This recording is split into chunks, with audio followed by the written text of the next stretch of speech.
स्वागत है आपका इंजीनियर पंडित यूट्यूब चैनल के ऊपर। आज हम बात करने वाले हैं अगला टॉपिक जो कंजंक्शन का टॉपिक में चल रहा है। पहले हमने कवर किया हमारा मून का कंजंक्शन, फिर हमने कवर किया सन का कंजंक्शन।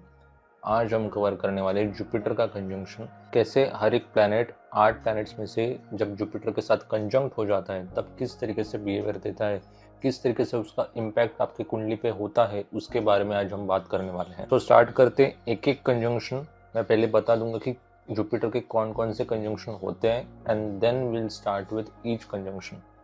ये कंजंक्शन वाली सीरीज में हम सिर्फ कंजंक्शन किस तरीके से बिहेव करेंगे इसके बारे में बात करने वाले हैं। एक एक कंजंक्शन आपके हर एक हाउस में कैसे बिहेव करेगा ये आने वाले वीडियोस में मैं कवर करूंगा। तो स्टार्ट करते हैं वीडियो के साथ। सो जुपिटर के जितने कंजंक्शंस बनते हैं, जैसे जुपिटर को JU में लिखता हूँ अभी शॉर्ट फॉर्म में। जुपिटर अभी आप यहाँ पे भी आप लिस्ट देख सकते हो। इसमें मैंने राशि के मालिक लिखे हुए, इसमें एडिशनल राहु एंड केतु है जो मैंने यहाँ पे कवर नहीं किया है, तो वो यहाँ पे भी हम जुपिटर के साथ लिख दूंगा मैं। So Jupiter start with Mars, ये पहला कंजंक्शन हो गया। फिर हो गया अपना जुपिटर विथ वीनस, फिर हमारा हो गया जुपिटर विथ मर्क्यूरी, फिर जुपिटर विथ मून, फिर आ गया जुपिटर विथ सन, फिर आ गया Jupiter with Saturn, Jupiter with Rahu and Jupiter with Ketu. ठीक है, तो हर एक कंजंक्शन को हम आज डीपली समझेंगे। जुपिटर मार्स से पहले मैं स्टार्ट करूंगा, थोड़ा बहुत बीच बीच में लिखूंगा, थोड़ा बीच बीच में एक्सप्लेन करूंगा। सो आपको जो डाउट्स रहेंगे, अगर आपने कुछ रिलेट किया है जुपिटर मार्स या कोई भी कंजंक्शन हो, आपको कुछ डाउट रहेगा तो आप नीचे कमेंट सेक्शन में डाल दो। So let's start with Jupiter Mars का कंजंक्शन। तो जुपिटर मार्स में क्या हो रहा है? जुपिटर विद मार्स, दोनों के प्लैनेट्स के स्वभाव पहले हम समझते हैं। जुपिटर जो है, जुपिटर का जो नेचर है वो है विजडम, ज्ञान है, टीचर है, गाइडेंस देने वाला व्यक्ति है। जुपिटर का मतलब ये नहीं कि वो सिर्फ कंसल्टेंट या कोच होना चाहिए। जुपिटर मतलब वो इंसान है जो आपको गाइड करता है। मतलब अगर आप दूसरों को गाइड कर रहे हैं किसी भी चीज़ को लेकर तो आप जुपिटर का काम कर रहे हैं। जैसे समझो कंपनी में, किसी कॉर्पोरेट कंपनी में काम कर रहे हो, आपका रोल कंसल्टेंट का नहीं है, आपका रोल किसी कोच या टीचर का नहीं है। आप सिर्फ अपने टीममेट्स को समझाते हैं काम कैसे करना है। ये आपके पार्ट ऑफ प्रोसेस है। नेसेसरी नहीं है आपका फुल टाइम प्रोफेशन ही कंसल्टेंट का है, या आप HR में हो या कोई ट्रेनिंग में वगैरह कर रहे हो तो नेसेसरी नहीं है आपका ये मतलब एग्जैक्ट यही प्रोफेशन है। बट क्या हो रहा है यहाँ पे, अगर आप लोगों को गाइड कर रहे हो then also your role is like a Jupiter. अगर कोई इंसान आपको गाइड कर रहा है, भले वो खुद कंसल्टेंट नहीं है, कोच नहीं, फिर भी वो जुपिटर का काम कर रहा है। So this is what Jupiter. Jupiter होता है, उसका जेनरस नेचर है जुपिटर का। सो एक तो क्या है कि जुपिटर को एंड राहु को इस तरीके से रिलेट किया जाता है कि राहु इज एग्जैक्ट अपोजिट। वो खुद के बारे में पहले ज़्यादा सोचता है, फिर दूसरे के बारे में ज़्यादा सोचता है। पहले खुद को होता है, सेल्फ प्रायोरिटी पहले होती है। जुपिटर में उल्टा था, वो खुद को नहीं दूसरों को ज़्यादा प्रायोरिटी देते हैं। इसलिए जुपिटर किसी का फर्स्ट हाउस में रहेगा या फर्स्ट हाउस को एस्पेक्ट कर रहा है जुपिटर, ये इंसान या ये लोग ज़्यादातर उन लोगों के लिए अपना लाइफ को सेक्रीफाइस करेंगे, हेल्प करेंगे उनको। ये ज़्यादातर केसेस में देखा है। अगर फर्स्ट हाउस में राहु का एस्पेक्ट आ रहा है, फर्स्ट हाउस में राहु बैठ रहा है डायरेक्टली, सो दैट पर्सन, ऐसा नहीं कि वो बहुत ज़्यादा सेल्फिश है, लोगों को सेल्फिश लग सकता है लेकिन वो खुद को प्रायोरिटी ज़्यादा देता है। सो जुपिटर का ये नेचर है जो मैंने अभी बोला। अभी मार्स में आते हैं। मार्स का नेचर क्या है? मार्स स्ट्रेट फॉरवर्ड है। मार्स का काम सिंपल है, काम निकलवाना है, ये ऐसा है वैसा है। तो मार्स में ऐसा नहीं कि ये सिर्फ अपने बारे में सोचता है, बट मार्स का एक ऐसा हैबिट है कि काइंड ऑफ आप बोल सकते हो कि वो जो काम कर रहा है उस काम को लेकर अगर लोगों ने उसकी इज्जत नहीं की, रिस्पेक्ट नहीं किया, तो वो गुस्सा हो जाता है, तो उसको चलता नहीं है। सो उसके बाद मार्स वाला यूजुअली लोगों को हेल्प करना कम करता है, जीरो नहीं करता है बट कम करता है। या हम तो कि लोगों पहले परखता है ये सही इंसान है या नहीं है, देन आगे बढ़ता है। उस तरीके से उसका नेचर होता है मार्स का। अभी क्या हो रहा है कि जुपिटर विथ मार्स, जुपिटर अब मार्स के साथ आ गया तो नेचर क्या हो रहा है अभी, जेनरस भी है इंसान, एंड साथ में साथ आप बोल सकते हो कि एक स्ट्रेट फॉरवर्ड लर्नड नेचर है। लर्न क्यों बोल रहा हूँ मैं स्ट्रेट फॉरवर्ड के साथ? स्ट्रेट फॉरवर्ड एंड लर्नड इसलिए क्योंकि मार्स पहले लोगों की हेल्प करता है, मतलब हेल्प करता है, सपोर्ट करता है वगैरह, बट रिस्पेक्ट मिलने तक दुनिया में अब तो सारे लोग अच्छे नहीं है, सारे लोग बुरे नहीं है, सब लोग अपने अपने हिसाब से है। सो मार्स उस तरीके से दिखता है कि ना सारे लोग अच्छे ना सारे लोग बुरे हैं, तो मुझे पहले इंसान को परखना है एंड देन फिर डिसाइड करना है कि मुझे इस इंसान को सपोर्ट करना है या इसके साथ आगे बढ़ना है नहीं। जुपिटर का नेचर कैसा है कि जुपिटर बहुत जेनरस है। अगर इसके साथ किसी ने बुरा भी कर दिया तो उसको बुरा लगता है, ऐसे नहीं, बट वो काइंड ऑफ इसको मैं सबक सिखा दूंगा, मैं बदला ले लूंगा, ये मार्स वाले जो शब्द है, सेंटेंसेस है, वो नहीं बोलता है। ऑल्सो यू कैन से जुपिटर के सामने अगर उसका दुश्मन भी आ जाता है, जुपिटर के सामने मतलब जिन लोगों का जुपिटर स्ट्रांग है उनके सामने अगर कोई आ भी जाता है, उनका दुश्मन आ जाता है माफ़ी मांगने के लिए, तो भी ये लोग उनको माफ़ कर सकते हैं। वेराज मंगल नहीं करता। मंगल तो ऐसे बोलता है कि अभी दुश्मन आ ही गया है, अभी तो पुराने हिसाब में निकाल देता हूँ। तो उस तरीके से उसका नेचर होता है जुपिटर मार्स का। एंड जुपिटर मार्स में भी ये काइंड ऑफ मिक्सचर आपको देखने को मिल सकता है कि ये इंसान मदद करता है, जनरस होता है, बट ये इंसान को पहले परखेगा, देखेगा क्या है, एंड फिर उसके साथ आगे बढ़ेगा। तो जुपिटर मार्स में पहले तो जुपिटर वाला रोल आता है कि ये लोग हमेशा दूसरों को सपोर्ट करते हैं, गाइड करते हैं, ये करते हैं, तब तक तो ठीक है। लेकिन अगर सामने वाले ने लाइन क्रॉस किया तो मंगल बाहर आ जाते। फिर मंगल अपने स्टाइल से वो सारी चीज़ें को सुलझा देते हैं। सो इस तरीके का है जुपिटर मार्स। जुपिटर मार्स में ये चीज़ एक और है कि ये कंजंक्शन कहाँ पे बन रहा है। फर्स्ट हाउस में बन रहा है तो काफ़ी अच्छा है, मतलब पर्सन हेल्पफुल भी है और उसको ये भी पता है कि हाँ, मतलब दूसरों लोगों को ये ज़्यादा पता रहता है कि ये पर्सन हेल्पफुल तो है, बट अगर इसने मतलब किसी ने उसके साथ कोई छेड़छाड़ी की तो ये छोड़ता नहीं किसी को। तो that is a nature of Mars. तो जुपिटर के साथ जब मार्स फर्स्ट हाउस में तो इस तरीके से बिहेव करता है। ज़्यादातर ये कॉम्बिनेशन फर्स्ट हाउस में अच्छा है। फिर आपके 10th में काफ़ी अच्छा कॉम्बिनेशन है, आपको करियर में काफ़ी सपोर्ट करेगा जुपिटर मार्स अगर 10th में है तो। ये एक्चुअली यहाँ पे भी चलेगा, बट यहाँ पे क्या हो रहा है कि यहाँ पे थोड़ा सा घर में झगड़ा दे रहा है। ये एक्चुअली यहाँ से यहाँ एस्पेक्ट करेगा, यहाँ से यहाँ एस्पेक्ट करेगा, बट जुपिटर का जो एस्पेक्ट है वो थोड़ा अलग बिहेव करता है कंपेयर टू उसकी प्लेसमेंट। तो जब हमने जुपिटर का ऑल हाउसेस में कवर किया था तब एस्पेक्ट की बात की थी। तो जुपिटर का एस्पेक्ट यहाँ पे भले आ रहा है, आपके 10th हाउस से 4th हाउस पे आ रहा है, but it is behaving different, वो ज़्यादा झगड़े नहीं था। बट अगर 4th में ही जुपिटर मार्स का कंजंक्शन बन रहा है, वो आपके करियर के लिए अच्छा है, नो डाउट, बट घर में भी वो इक्वली उतने झगड़े दे सकता है because of Mars. Jupiter Venus में जब हम आते हैं, जुपिटर वीनस में क्या हो रहा है कि जुपिटर वीनस में जैसे मैंने बोला कि जुपिटर का रोल तो जेनरस है, वीनस अभी फीमेल प्लैनेट है। देखा जाए तो वीनस एंड जुपिटर ये न्यूट्रल है, काफ़ी लोग इसको एनिमीज भी मानते हैं। मतलब जुपिटर के लिए वीनस एक एनिमी नहीं है, बट वीनस के लिए जुपिटर एनिमी है, क्योंकि ये कहीं ना कहीं वीनस लग्जरी को रिप्रेजेंट करता है, अपने आप को काइंड ऑफ आप बोलते कि लग्जरी को शो ऑफ करना उसको पसंद होता है। मतलब ऐसे नहीं कि दूसरों को दबाने के लिए या थोड़ा show off in the sense दूसरों को नीचा दिखाने के लिए, ऐसा शो ऑफ नहीं, बट उसको अच्छा लगता है शो ऑफ करना। मेरा जुपिटर को ये सब सारी चीज़ें नहीं चाहिए, उसको ना नेम फेम से लेना देना है, ना पैसों से लेना देना है, कुछ भी है। सो ये कहीं ना कहीं वीनस को ये चीज़ डिस्टर्ब कर देती है। जुपिटर को इशू नहीं है इससे, बट वीनस को इशू है, एंड सो दैट कहीं ना कहीं दोनों का एक अनबन भी माना गया है। बट देखा जाए तो Jupiter Venus is very good combination. ये आपको पैसा बहुत देता है, क्योंकि जुपिटर एक फाइनेंशियल स्टेबल पर्सन दिखाता है, फाइनेंशियली स्टेबल होगा, एंड आपको वीनस दिखाता है लग्जरी। तो luxury and financial stability, also Jupiter आ जाता है तो ज्ञान भी आ जाता है। तो इंसान समझदार होता है, मेच्योर होता है, एजुकेटेड होता है, अलॉन्ग विथ उसको पैसों के भी उतनी ही परख है, because Venus is your money. Venus आपके लक्ष्मी को दिखा रहा है, तो वीनस पैसा दिखा रहा है। वीनस मतलब इन शॉर्ट वीनस सिर्फ पैसा नहीं दिखा रहा है, वीनस पैसा भी दिखा रहा है, पैसा ही नहीं। पैसा भी मतलब क्या, लग्जरीज का जो पार्ट है वो पैसा भी है, लग्जरी का पार्ट बंगला भी है, गाड़ी भी है, एक्सेट्रा।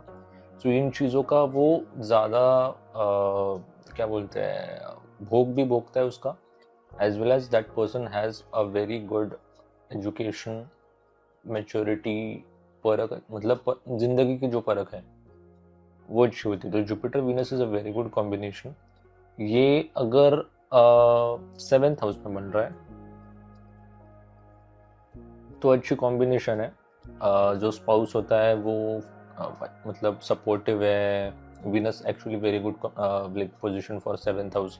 जुपिटर 7th हाउस में उतना ठीक नहीं है, बट वो स्वभाव से ठीक है। वो ठीक क्यों नहीं बोला है जुपिटर को 7th हाउस में, क्योंकि जो जुपिटर है उसका नेचर है, उसको पार्टनर में या इस संसार में ज़्यादा इंटरेस्ट नहीं है। सो समवेयर वो इम्बैलेंस कर देता है।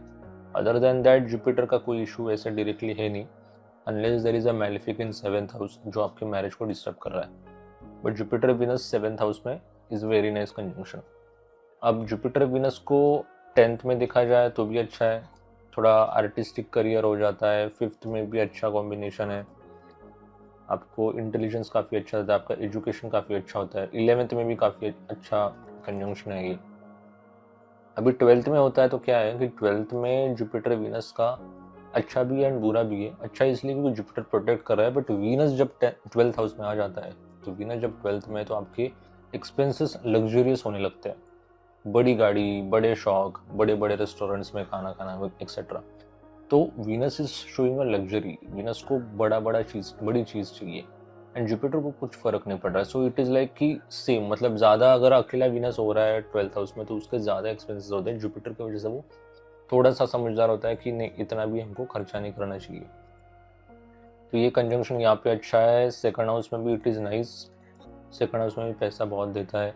जुपिटर यहाँ पे अगर एग्जॉल्टेड है या अपने खुद के राशि में तो अच्छा है। अगर नॉर्मली है तो थोड़ा सा पैसों में फाइनेंशियल स्टेबिलिटी में थोड़ा सा लीड दे सकता है, बट उतना कुछ ज़्यादा प्रॉब्लमेटिक नहीं है। 3rd एंड 9th हाउस में क्या हो रहा है कि 3rd एंड 9th हाउस में, 9th हाउस के लिए तो अच्छा है लक के लिए। 3rd में थोड़ा सा आलसी देगा, आलसी कराएगा भी, क्योंकि दोनों भी बेनिफिक प्लैनेट है।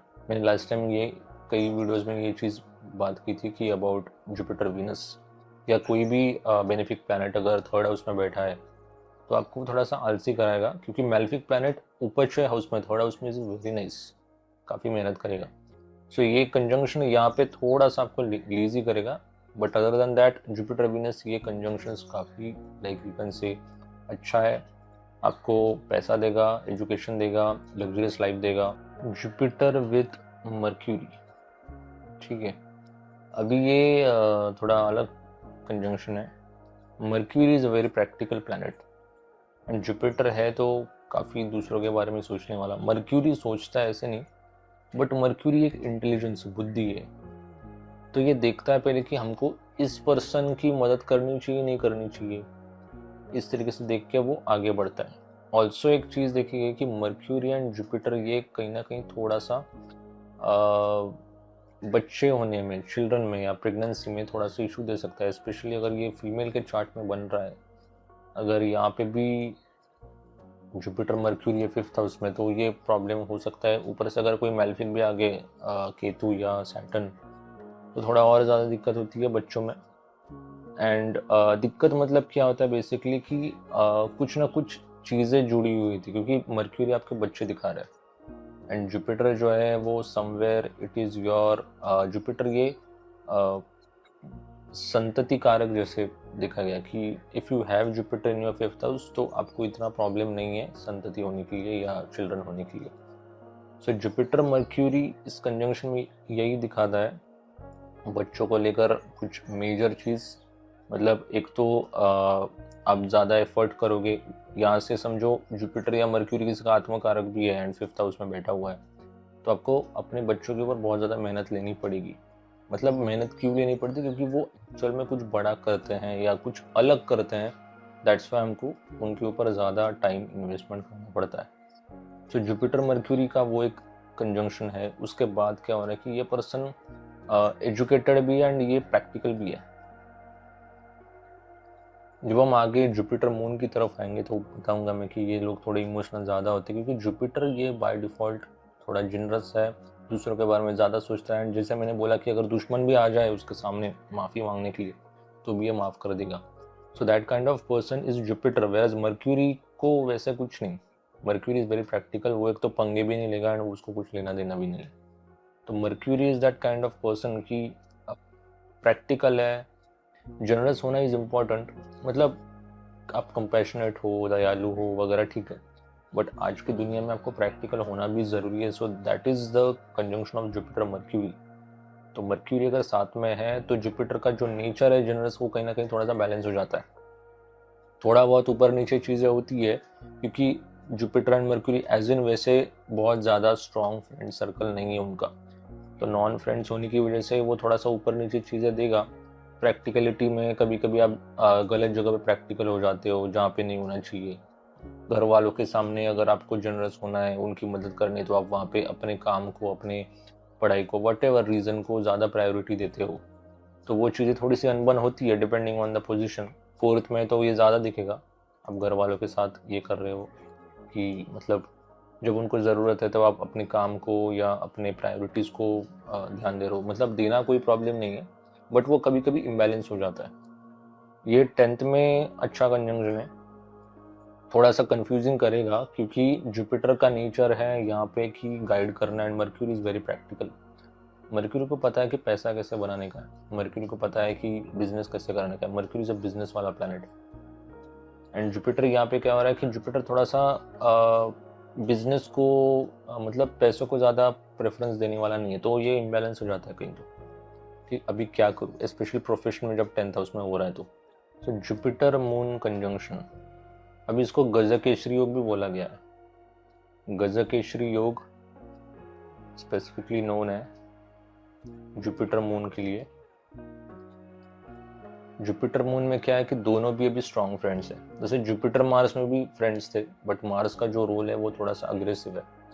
Moon is emotional, Jupiter also you can से इज इमोशनल, क्योंकि जैसे दयालु होता है गुरु, तो गुरु को कभी, मतलब गुरु प्रैक्टिकल भी होते हैं ऐसे नहीं है, बट ज़्यादातर गुरु लोगों को गाइड करने के लिए या दिशा दिखाने के लिए होते हैं। In short they are caring kind of personality, और मून भी ऊपर से केयरिंग है, तो ये थोड़ा जो कंजंक्शन हो जाता है ना, वो इमोशनल ज़्यादा बनाता है। मार्स एंड जुपिटर में you can say there is somewhat practical nature with Jupiter, Mercury के साथ प्रैक्टिकल नेचर थोड़ा ज़्यादा हो जाता है, तो वो कंफ्यूजिंग हो जाता है कि एग्जैक्टली करे क्या। इमोशनल एंड प्रैक्टिकल में थोड़ा सा इम्बैलेंस हो जाता है जुपिटर मर्क्यूरी में। जुपिटर मून जब साथ में है तो इमोशनल इंसान बहुत ज़्यादा है, ये पर्सन मून को स्टेबल कर रहा है। मून की डिग्री जो है ना, वो अगर कम है, degrees of moon is less than 10, you can से 10 डिग्री से कम है। 10 डिग्री से अगर कम है मून की कंडीशन, तो मून कहाँ है, तो वो वेनिंग कंडीशन में होता है, थोड़ा सा वीक कंडीशन में उसको माना गया, एंड जुपिटर उसको संभाल लेता है फिर, अगर जुपिटर मून के साथ है तो। So in that case Jupiter moon आपको काफ़ी इमोशनल स्टेबिलिटी देगा, स्टेबिलिटी भी देता है, क्लैरिटी भी देता है। समझो यहाँ पे कोई मैलिफिक एस्पेक्ट नहीं कर रहा है एक्सेप्ट मार्स, मार्स चल जाता है, क्योंकि मार्स ये चल जाता है सर, मैं बोलूँगा कि मार्स थोड़ा सा इम्बैलेंस क्रिएट करता है डेफिनेटली इमोशनल रिएक्शंस के लिए, बट लेट्स से सैटर्न है, केतु है, नहीं तो राहु है, अगर ये यहाँ पे नहीं है तो इमोशनल क्लैरिटी आने के लिए काफ़ी अच्छा है, क्योंकि मैलिफिक की वजह से मून जो है, स्पेशली राहु, शनि एंड केतु की वजह से मून थोड़ा सा घबरा जाता है, इम्बैलेंस हो जाता है, डर जाता है। सो ये क्लैरिटी आ जाती है बिकॉज ऑफ जुपिटर। एक और चीज़ है कि जुपिटर मून, जुपिटर ये फाइनेंस की स्टेबिलिटी को, मतलब फाइनेंशियल स्टेबिलिटी को दिखाता है, एंड मून जो है आपके कैश फ्लो को दिखाता है।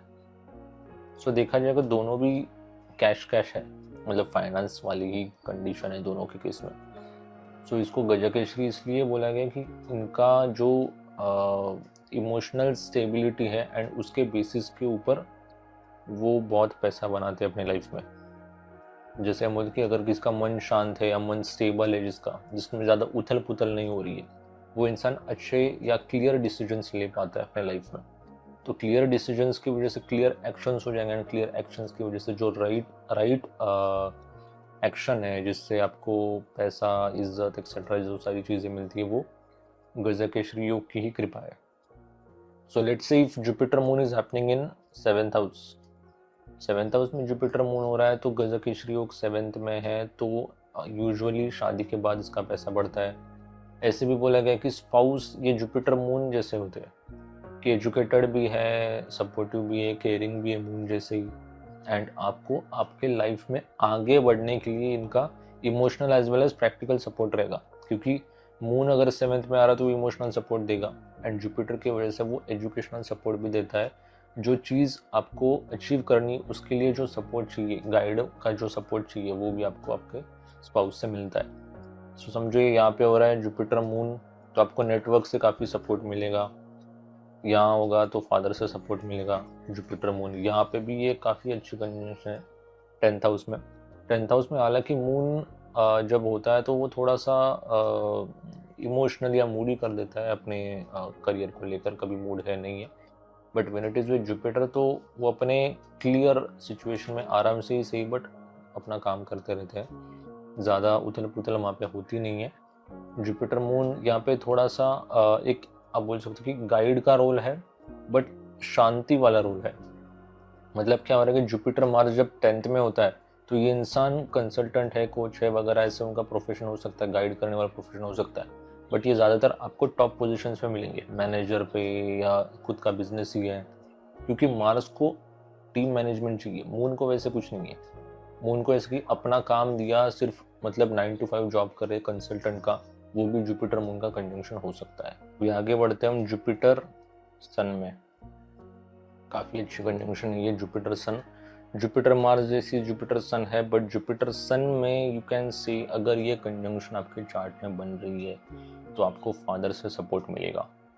अभी फादर से सपोर्ट मिलेगा का क्या मतलब है कि इसमें कोई डेबिलेटेड नहीं होना चाहिए। जुपिटर चल जाता है एक टाइम पे, सन अगर डेबिलेटेड हो रहा है तो थोड़ा धीरे धीरे सपोर्ट आएगा। पहले फादर के साथ थोड़ी अनबन हो सकती है, फिर इवेंचुअली चीज़ें सुधर सकती है। ऐसा चीज़ हो सकता है जब सन डेबिलेटेड हो या कोई एक प्लैनेट इसमें से डेबिलेटेड हो।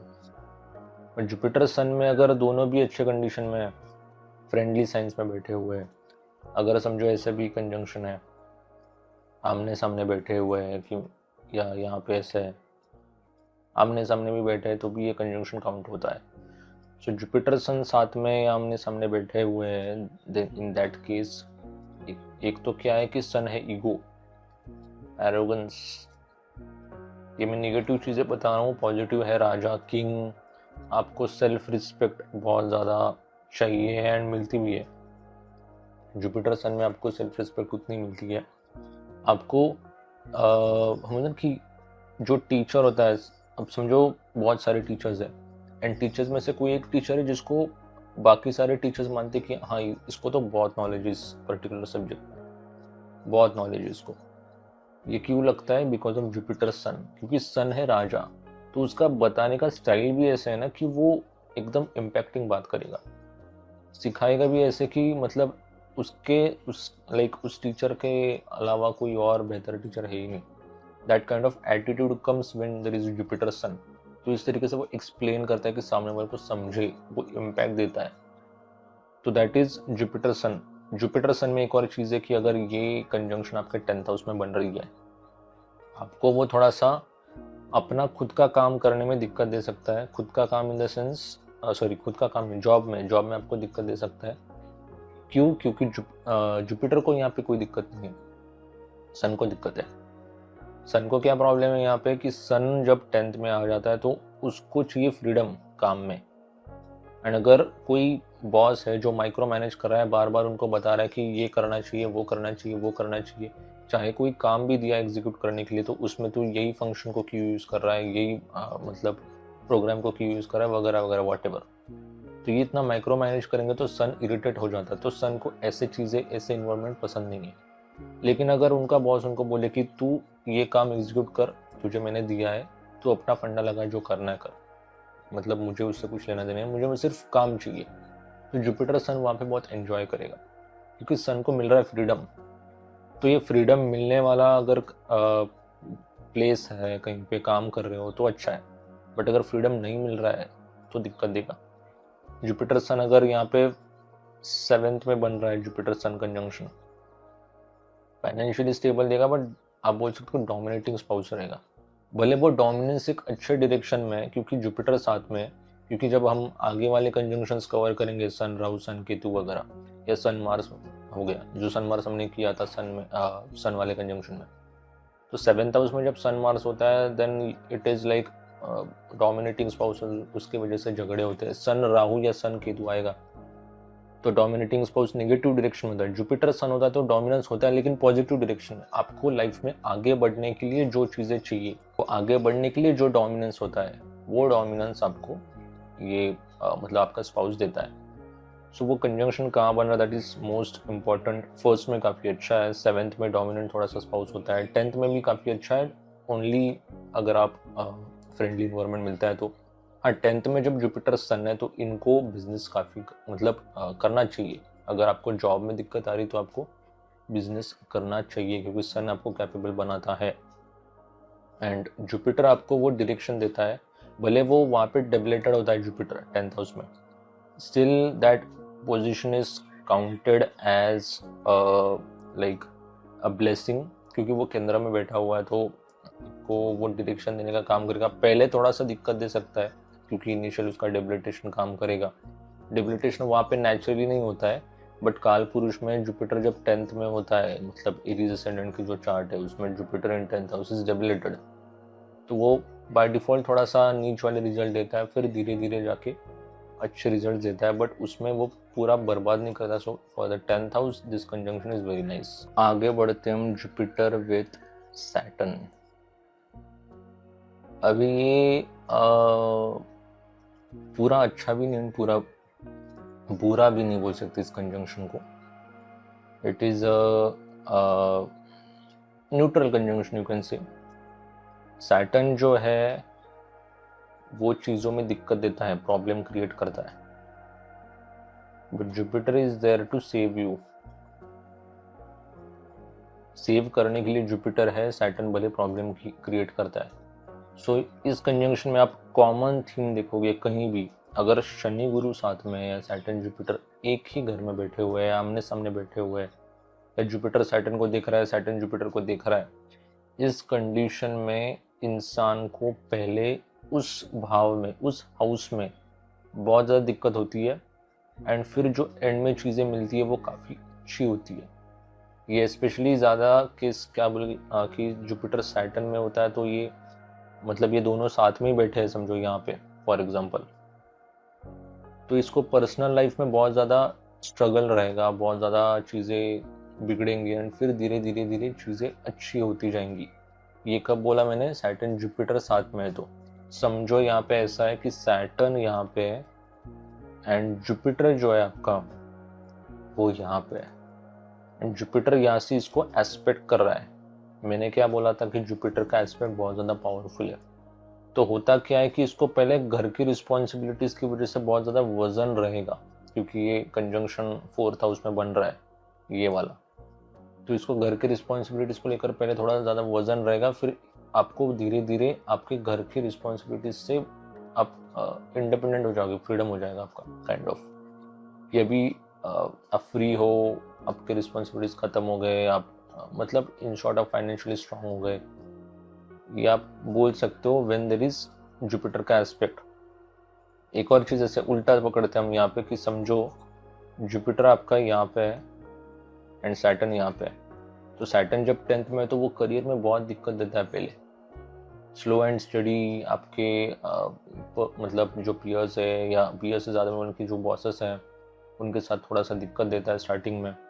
इवेंचुअली ये लोग मैच्योर हो जाते हैं 30-35 के बाद, बट इवेंचुअली यू कैन पहले जो होता है 30-35 के पहले ये थोड़ा सा अपनी लाइफ में स्ट्रगल करते हैं करियर में। तो जुपिटर का जब एस्पेक्ट होता है तो इनके इसमें क्या होता है कि सैटर्न की वजह से उनको थोड़ा स्ट्रगल मिल रहा है, बट जब उनका वो मेच्योरिटी वाला एज आ जाता है 30-35, तो उनको बहुत बड़ी सक्सेस मिलती है अपने लाइफ में। ये एस्पेक्ट की वजह से होता है। अगर साथ में बैठ जाते हैं सैटर्न जुपिटर 10th हाउस में तो धीरे धीरे धीरे चीज़ें अच्छी हुई होती है, बट धीरे धीरे होती है, एकदम से चमत्कार नहीं होता है, क्योंकि जुपिटर एस्पेक्ट ये चमत्कार करने वाला है। तो ये मैच्योर एज में बहुत ज़्यादा हाई सक्सेस दे सकता है, but when there is together देता है वो, बट धीरे धीरे धीरे धीरे चीज़ें सुधरती है, एकदम से कॉन्ट्रास्ट नहीं हो जाता है। तो ये चीज़ होती है सैटर्न जुपिटर में अलग वाला चीज़, क्योंकि सैटर्न क्या है कि सैटर्न ये पेन देने का कारक ही है। पेन देता है, वो दुख देता है। सो कहीं भी होगा तो वो दुख देगा, बट साथ में अगर जुपिटर है तो वो दुख आपका कम हो जाता है या एक पॉजिटिव डायरेक्शन में चला जाता है कि ये दुख मेरे लाइफ में भले ही है but it was a base to create something bigger in life. कुछ बड़ा अचीव करने के लिए मेरे लाइफ में दिक्कत ही आई, ये समझ आ जाती है उन लोगों में जिसके पास सैटर्न जुपिटर का कंजंक्शन है। अभी आ जाते हैं हम जुपिटर विद राहु। अब जैसे मैं यूजुअली राहु केतु साथ में कवर करता हूँ, इस बार भी मैं जुपिटर विद केतु भी इसी पार्ट में कवर करूंगा। राहु एंड केतु में होता क्या है, पहले एक चीज समझते हैं हम। राहु आपको अटैचमेंट दिखा रहा है, केतु आपको डिटैचमेंट कर रहा है। So where Rahu is with Jupiter, Rahu जब जुपिटर के साथ हो रहा है तो इस पर्सन को जुपिटर के जो ट्रेड्स है उससे थोड़ा आउट ऑफ द बॉक्स जाना है। राहु को थोड़ा आउट ऑफ द बॉक्स चाहिए, बाहर चाहिए, इंटरनेशनल वाली चीज चाहिए, ट्रेडिशनल वाली चीज उसको पसंद नहीं है। तो समझो राहु जुपिटर का कंजंक्शन यहाँ पे बन रहा है तो इनको थोड़े out of the box mentor मिलता है। 9th हाउस आपके मेंटर का भी एंड जुपिटर आपके मेंटर को ही दिखा रहा है, आपके गाइड को भी दिखा रहा है। तो आउट ऑफ द बॉक्स मतलब क्या होता है, जो गाइड है या जो टीचर है वो बहुत प्रैक्टिकल है, दूसरे जो टीचर्स वगैरह है तो वो बहुत ट्रेडिशनल है, वो इस तरीके से सिखाते हैं, वो अपने मॉडर्न टेक्नोलॉजीज को इंटीग्रेट नहीं करते। वेराज जिनके पास राहु जुपिटर है जिसको गुरु चांडाला दोष भी बोला गया है, एक्चुअली देखा जाए तो उनको ट्रेडिशनल गुरु से हेल्प नहीं मिलती, बट उनको ऐसे practical out of the box या out of your culture tradition, मतलब समझो आप साउथ इंडियन है तो नॉर्थ इंडियन आपके टीचर बन सकते हैं, नहीं तो आउट ऑफ इंडियन हो सकते हैं, मतलब आउट ऑफ इंडिया वाले टीचर्स हो सकते हैं, बाहर के बनेंगे। Rahu Jupiter is something out of the box, तो गाइडेंस भी आउट ऑफ द बॉक्स मिलता है। और अगर ट्रेडिशन वालों के साथ रह जाते हैं तो आपको गाइडेंस ठीक से मिलता नहीं है, कहीं ना कहीं थोड़ा सा ऊपर नीचे झगड़े हो सकते हैं, कॉन्फ्लिक्ट हो सकता है। क्योंकि गुरु चांडाला दोष में वो, मतलब जो गुरु चांडाला दोष है, गुरु चांडाला दोष में बोला भी वैसे ही गया है कि अगर आप मतलब आपको ज्यादातर अपने लाइफ में सपोर्ट कम मिलेगा, सपोर्ट के मामले में थोड़े स्ट्रगल करते हैं, स्पेशली गाइड से भी सपोर्ट एंड लोगों से भी सपोर्ट। 11th हाउस में अगर ये कंजंक्शन बन रहा है तो लोगों से सपोर्ट में या दोस्तों से सपोर्ट मिलने में थोड़ी सी दिक्कत दे सकता है ये। बट आपके दोस्त जो है उनके साथ आपकी अच्छी बनेगी अगर वो आउट ऑफ द बॉक्स है। जैसे मैंने बोला कि अगर आप महाराष्ट्र में हो तो नॉर्थ इंडियन साउथ इंडियन आपके दोस्त बन सकते हैं, आपके नेटवर्क में बन सकते हैं, आउट ऑफ इंडिया वाले बन सकते हैं। राहु का एलिमेंट आपको देता बहुत है जब 11th हाउस में है, बट वो आउट ऑफ द बॉक्स देगा क्योंकि वो जुपिटर के साथ है। एंड इन जनरल जुपिटर के साथ भी नहीं होता है तो Rahu out of the box से चीजें देता है, अनकन्वेंशनल चीजें देता है। तो इस तरीके से काम करेगा कंजंक्शन राहु जुपिटर का। तो ये कंजंक्शन कहाँ पे बन रहा है उस हिसाब से आपको अलग अलग आउट ऑफ द बॉक्स वाली सपोर्ट वाली चीज मिलेगी। 11th हाउस में मैंने नेटवर्क का बोला, 9th हाउस का मैंने मेंटर का बोला। तो ये अगर कंजंक्शन यहाँ पे बन रहा है राहु जुपिटर, तो ये गाइड बनेगा, ये टीचर बनेगा, कोच बनेगा, कंसल्टेंट बनेगा, ठीक है, बट इसका कुछ ना कुछ संबंध टेक्नोलॉजी के साथ रहेगा। आईटी सेक्टर में कंसल्टेंट हो सकता है, एआई के साथ कुछ ना कुछ इंटीग्रेट करके अपने बच्चों को सिखा रहा है, वॉट एवर इट इज। इनका राहु का एलिमेंट आ गया तो टेक्नोलॉजी का एलिमेंट आ गया अभी एजुकेशन के साथ, तो एआई वाला एजुकेशन हो जाता है। अलग करना, जो बाकी के लोग बोर्ड पे समझा रहे हैं ये लोग मीटिंग्स पे समझाएंगे, कुछ लोग समझो एआई इंटीग्रेट नहीं कर रहे हैं तो ये इंटीग्रेट करके कुछ नई चीज़ें डेवलप करेंगे। तो ये चीज़ें आउट ऑफ द बॉक्स होती है गुरु चांडाल में। तो बोलने के लिए गुरु चांडाल दोष है, बट ये एज अ पर्सन खुद के लिए समझो मेरे पास गुरु चांडाल दोष है तो मेरे लिए वो काफ़ी अच्छा, अगर मैं इन सारी चीज़ों को इंटीग्रेट करता हूँ तो एआई को अगर मैं इंटीग्रेट कर रहा हूँ या लेटेस्ट टेक्नोलॉजी को अगर मैं इंटीग्रेट कर रहा हूँ अपने प्रोफेशन में। जब मैंने राहु का 10th हाउस वाला वीडियो बनाया उसमें मैंने वो क्लियरली बताया कि कैसे राहु इन 10th हाउस आपको लेटेस्ट टेक्नोलॉजी को अपनाने में ज़्यादातर हेल्पफुल है। तो इस तरीके से काम करते ही गुरु चांडाला वाला कॉम्बिनेशन आपको एक अलग अनकन्वेंशनल स्टाइल से टीचिंग देगा। इस तरीके से पॉजिटिव उसका कंजंक्शन है। अभी जुपिटर केतु में क्या हो रहा है, Ketu is totally opposite, detach कर रहा है आपको। एंड जुपिटर केतु वाले इंसान को आप हमेशा देखोगे कि ये बहुत ज्यादा आध्यात्मिक होते हैं, वेरी स्पिरिचुअल, बहुत ही ज्यादा स्पिरिचुअल है। क्योंकि क्या हो रहा है कि केतु ऑलरेडी एक स्पिरिचुअल प्लैनेट है और जुपिटर भी एक आध्यात्मिक और मतलब रिलीजियस प्लैनेट है, स्पिरिचुअल प्लैनेट है, दोनों भी है। तो ये दोनों कंजंक्शन अभी साथ में आ गए तो ये पर्सन बहुत ज्यादा स्पिरिचुअल होता है। स्पेशली देखा गया तो जुपिटर केतु को मैं ऐसे ही मजाक मस्ती में बोलता हूँ कि ये ब्रह्मचारी का योग है। ये एक्चुअली ऐसा कोई योग लिखा हुआ नहीं है एस्ट्रोलॉजी में। इसको क्यों बोलता हूँ मैं ब्रह्मचारी का योग, क्योंकि अगर ये 7th हाउस में ये कंजंक्शन बन रहा है Jupiter with Ketu, Jupiter Ketu is happening in 7th house, इस पर्सन को शादी के सिस्टम में इंटरेस्ट कम होता है। एक तो उसको अगर जो पार्टनर है वो बहुत ज़्यादा स्पिरिचुअल मिलेगा, स्पिरिचुअल चाहिए भी, एंड केतु साथ में तो उसको नॉन मटेरियलिस्टिक विचारों का स्पाउस होना चाहिए। मतलब क्या होगा नॉन मटेरियलिस्टिक स्पाउस, कैसे कि आजकल जैसे हम ज़्यादातर सैलरी स्लिप देख के या स्टेटस देख के शादी करें तो वो केतु को नहीं चलता है, जुपिटर को भी वो कहीं ना कहीं नहीं चलता है। तो समवेयर यू कैन से जुपिटर एंड केतु जब टुगेदर है तो इसको उन लोगों से शादी नहीं करनी है जिनके ऐसे विचार है। अगर वो एज अ पर्सन को देखकर, पर्सनैलिटी को देखकर शादी करने का सोच रहा है, या स्पाउस वैसे सोचता है कि मेरे पास कुछ XYZ मटेरियलिस्टिक थिंग्स नहीं है, होए कुछ फर्क नहीं पड़ता, फिर भी उनको मुझसे शादी करनी है, इन दैट केस यू कैन से जुपिटर केतु वाला शादी करता है। सो जुपिटर केतु को यूजुअली तो शादी में इंटरेस्ट ही नहीं है। अगर आजकल के डेट में आप देखोगे तो ज़्यादातर जुपिटर केतु वालों को जिनका 7th हाउस में कंजंक्शन बन रहा है, अगर वो धक्के खा रहे हैं अपने मैरिड लाइफ में तो इनको शादी वाले सिस्टम में इंटरेस्ट ही नहीं है। ये उसी का एक रीज़न है। अगर हाँ ठीक है, जुपिटर केतु के साथ में अगर कोई बेनिफिक आ जाता है, या समझो सैटर्न आ जाता है या मार्स आ जाता है, तो उसको थोड़ा सा क्रीविंग रहेगा शादी करने के लिए। But if there is alone Jupiter Ketu in 7th house तो इन लोगों को ज़्यादातर इंटरेस्ट नहीं रहेगा शादी करने में। ये मैं इसलिए नहीं बोल रहा हूँ क्योंकि कभी शादी नहीं करेंगे। हाँ, मैंने कब बोला कि आपको अगर जुपिटर केतु वाला व्यक्ति मिलता है तो आप शादी करोगे। जुपिटर केतु का एक और चीज़ है कि स्पिरिचुअल जो है वो स्पिरिचुअलिटी उनकी बहुत ज़्यादा हाई होती है। तो ये लोग अक्सर दूसरों के बारे में बुरा नहीं सोचते, बुरा करते भी नहीं है, सोचते भी नहीं है। सोचना भी उनका मतलब आ भी गया तो उनको थोड़ा गिल्टी फील होता है कि मुझे क्यों ऐसा फील हुआ कि इसके बारे में मैंने ऐसे कैसे सोच लिया। तो ये चीज़ उनको थोड़ा होती है। जुपिटर केतु वाले ज़्यादातर लोगों को इनकी सलाह आपको हमेशा लेनी चाहिए। जुपिटर केतु वाला अगर किसी को बोल रहा है कि तुझे ये चीज़ें करनी चाहिए, इससे तेरा भला होगा, एंड आपने वो एक्चुअल में उसका गाइडेंस लिया है एंड उसको आपने फॉलो किया है, तो आपकी लाइफ में बहुत ज़्यादा आपको तरक्की देखने को मिल सकती है। क्योंकि केतु एंड जुपिटर के पास वो स्पिरिचुअल जो कंजंक्शन की वजह से हम कि एक टैलेंट नहीं बोल सकते उसको, ब्लेसिंग है Jupiter Ketu. It is a spiritual blessing कि वो किसी को भी कोई अच्छी चीज़ बता देता है या कोई कर देता है कि इसके साथ भला हो जाए। अगर ये बोल देता है तो इसके साथ मोस्ट ऑफ द केसेस में भला हो जाता है। सो इस तरीके से काम करता है ये कंजंक्शन। सो हमने बात की सारे जुपिटर के कंजंक्शंस की, मार्स से लेकर के केतु तक आपके किस तरीके से जुपिटर के साथ कंजंक्शन काम करते हैं वो हमने बात की। अब हम आगे क्या करेंगे कि जब जुपिटर का कंजंक्शन के हर एक जुपिटर मार्स का हर एक हाउस में हम डिस्कस करेंगे कि किस तरीके से उसका इम्पैक्ट आपके ऊपर पड़ता है। एंड अगर आपको कोई और वीडियो सीरीज सजेस्ट करनी है तो आप नीचे कमेंट सेक्शन में हमको डाल दो। एंड आपको कोई क्वेश्चंस रहेगा इस वीडियो को लेकर, आप नीचे कमेंट सेक्शन में कर दो, मैं उसको जल्द से जल्द आंसर करने की कोशिश करूंगा। मिलते हैं फिर अगले वीडियो में। Thank you.